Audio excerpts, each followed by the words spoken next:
अखंड ज्योति। लेख धर्म के सामयिक प्रस्तोता श्री रामकृष्ण परमहंस। गायत्री मंत्र से स्वाध्याय प्रारंभ। ओम भूर्भुवः स्वः तत्सवितुर्वरेण्यं भर्गो देवस्य धीमहि धियो यो नः प्रचोदयात्। श्री रामकृष्ण परमहंस के दिव्य जीवन, साधना और सिद्धि का विचार मन में आते ही अंधकार से परे ज्योतिर्मय परम पुरुष का सहज ही स्मरण हो आता है। समग्र श्रुति का सिद्धांत है सत्य। वही चिन्मय है, वही आनंद है, वही परमार्थ है और वही परमधाम है। श्री रामकृष्ण परमहंस धर्म के नवरूप के प्रस्तोता कहे जा सकते हैं, क्योंकि उन्होंने प्रत्येक धर्म के उत्तमोत्तम तत्वों को ग्रहण कर धर्म का एक समन्वयात्मक स्वरूप प्रदर्शित करने का कार्य किया। धर्म का व्यवहारिक रूप भिन्न भिन्न युगों, परिस्थितियों तथा देश काल के अनुसार परिवर्तनशील रहा है। भारतीय परिप्रेक्ष्य में जिसकी चर्चा वेदों में बार बार हुई है वह है तत्त्वमसि, अर्थात तुम ही परम तत्व हो। श्री रामकृष्ण परमहंस ने इसी धर्म के स्वर को ऊंचा करके कहा था, मनुष्य माने मान होश, अर्थात जिसे अपने स्वरूप का ज्ञान हो। मनुष्य का धर्म है मानव धर्म या स्वधर्म। इस स्वधर्म को पाए बिना मनुष्य को कभी भी शांति प्राप्त नहीं हो सकती। इसी जागृति को लेकर श्री रामकृष्ण परमहंस मनुष्य अर्थात मानुष को मान होश कहते थे। श्रुति में जिस सत्य धर्म का प्रतिपादन किया गया वह अपरिवर्तनीय है, किंतु स्मृति वचन देश काल परिस्थिति के अनुसार परिवर्तनशील हैं। श्री रामकृष्ण परमहंस ने इसे और स्पष्ट करते हुए इसकी सामयिक व्याख्या की। उन्होंने इस तरह कहा कि जब मन शुद्ध हो जाता है तभी उस सत्य शुद्ध मन में परम तत्व के बोध की सामर्थ्य जाग पाती है। श्री रामकृष्ण परमहंस ने धर्म को तर्कों के मकर जाल से निकालकर उसकी सहज साधना की। उनका मानना था कि धर्म वही है जो अनुभव सिद्ध हो। इसे जीवन में लाना होगा, जीवन में अभिव्यक्त करना होगा। इस ओर जब ध्यान नहीं दिया जाता है तो रूढ़िवादिता, अनुष्ठान, आडंबर, बाह्य आडंबर आदि जीवन में आ जाते हैं। यथार्थ धर्माचरण, धर्मबोध एवं उसी सूत्र को पकड़कर लोग आत्मबोध के लिए प्रयत्नशील नहीं होते। जो परमार्थिक सत्य है वह सर्वव्यापी है। श्री रामकृष्ण परमहंस कहते थे कि सनातन धर्म के अनुसार यह महान तत्व जो हमें प्राप्त हुआ उसे एक ही छलांग में प्राप्त नहीं किया जा सकता है। इस तत्व को अभ्यास के द्वारा जीवन में संसिद्ध करना पड़ेगा। हमारा यह ज्ञान कभी लुप्त ना हो, यह हम चाहते हैं। उसके लिए हमें क्या करना होगा?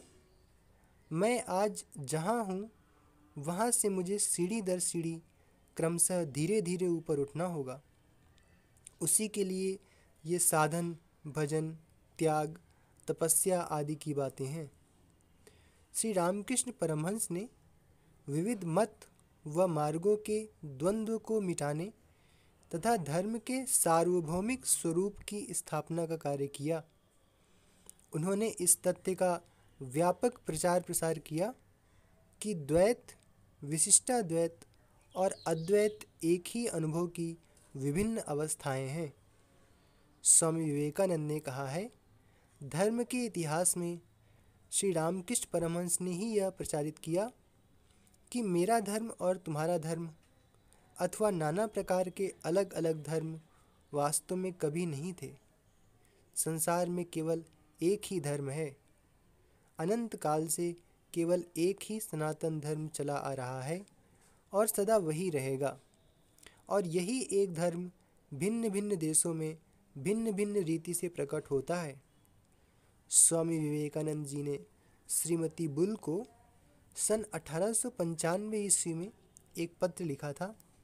मेरे गुरुदेव कहते थे कि ईसाई धर्म के नाम पर मनुष्य मनुष्य में भ्रातृत्व प्रेम के होने में बहुत रुकावटें डालते हैं। पहले हमें इन्हें तोड़ने का प्रयत्न करना चाहिए। वास्तव में श्री रामकृष्ण परमहंस ने धर्म को इस रूप में वर्णित किया कि धर्म मनुष्य के हृदय का विस्तार करता है।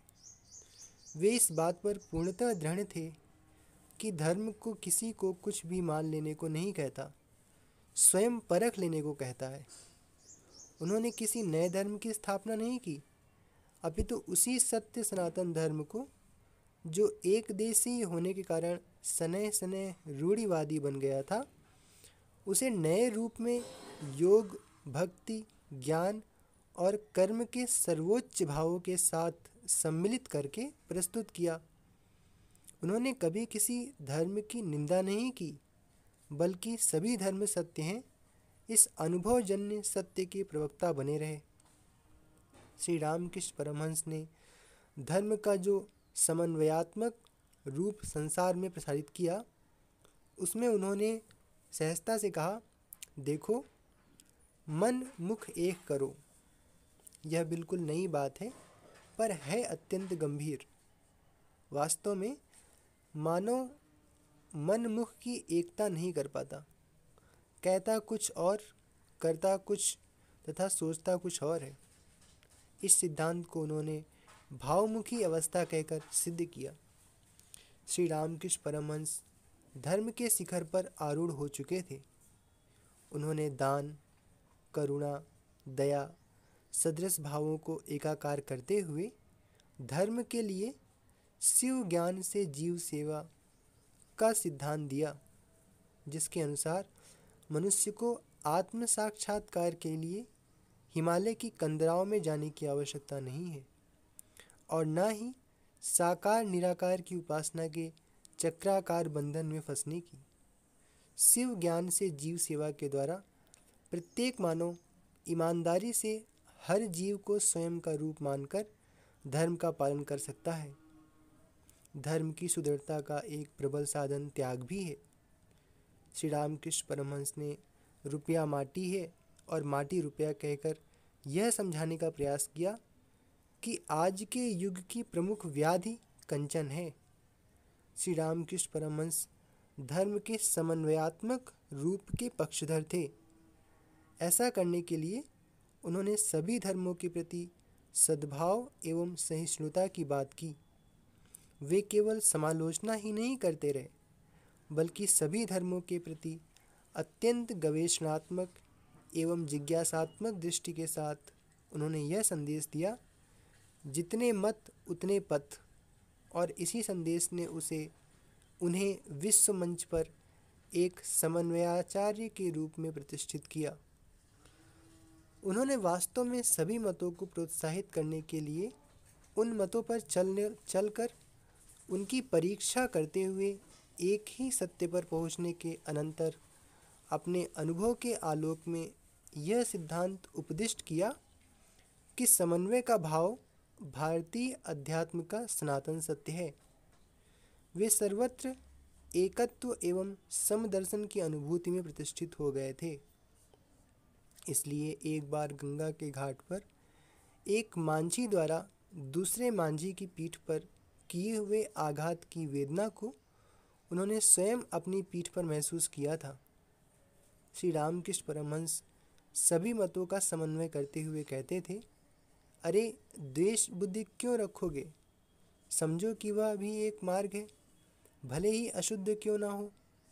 घर में जाने के लिए जैसे अलग अलग दरवाजे रहते हैं, मुख्य दरवाज़ा रहता है, खिड़की वाला दरवाज़ा रहता है, और शौचालय साफ करने के लिए स्वच्छता कर्मी के जाने के लिए भी एक अलग रास्ता रहता है।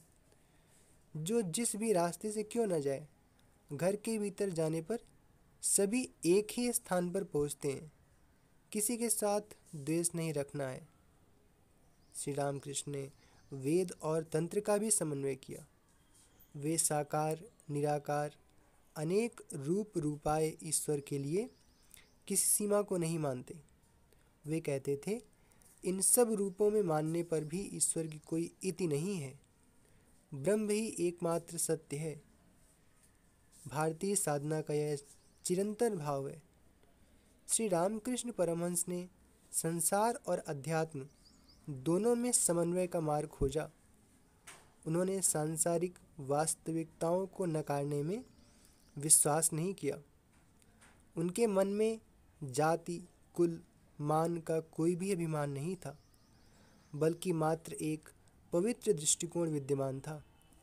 उनका संदेश था, सहायता करो, लड़ो मत, परभाव ग्रहण करो, न कि परभाव विनाश करो। अर्थात समन्वय और शांति, न कि मतभेद और कलह। वे कहते थे, अतीत में जितने संप्रदाय थे, मैं उन सबको सत्य मानकर स्वीकार करता हूँ। यह कहने में उनका तर्क भी ध्यान देने योग्य है। यदि कहो कि उन धर्मों में बहुत सी गलतियाँ हैं, कुसंस्कार हैं, तो मैं कहता हूँ कि वे किस धर्म में नहीं हैं, सभी धर्मों में हैं। सभी सोचते कि मेरी घड़ी ठीक चल रही है। जिसका जो भाव है, उसके उसी भाव का मैं सम्मान करता हूँ। इसीलिए कहता हूँ, यह मत कहो कि मेरा ही मार्ग सच्चा है और सब मिथ्या है। इस प्रकार धर्म के क्षेत्र में श्री रामकृष्ण परमहंस ने व्यर्थ के वाद विवाद को दूर कर धर्मों का समन्वय भी कर दिया। वे भावग्राही जनार्दन भाव से मनुष्य की आंतरिक भावना की ओर ध्यान देते थे। विश्व की सभी सत्ता के प्रति उनके हृदय में साम्य, उदारमयी, भावमुखी अवस्था थी। इस उदारता के कारण ही उद्घोष करते हुए वे कहते थे, पोखर के रुके हुए और उथले पानी में ही शाक पात पनपता है, परंतु नदी के बहते हुए और गहरे पानी में शाक पात नहीं होता। संकीर्णता से ही संप्रदाय का गठन होता है। उदार बुद्धि वाला संप्रदायवाद में नहीं फंसता। इसलिए उनके प्रिय शिष्य सांस्कृतिक पुरोधा स्वामी विवेकानंद ने कहा था, भगवान श्री रामकृष्ण परमहंस धर्म के अवतार थे और उनके जन्म के साथ ही एक नवीन युग धर्म का उद्भव हुआ।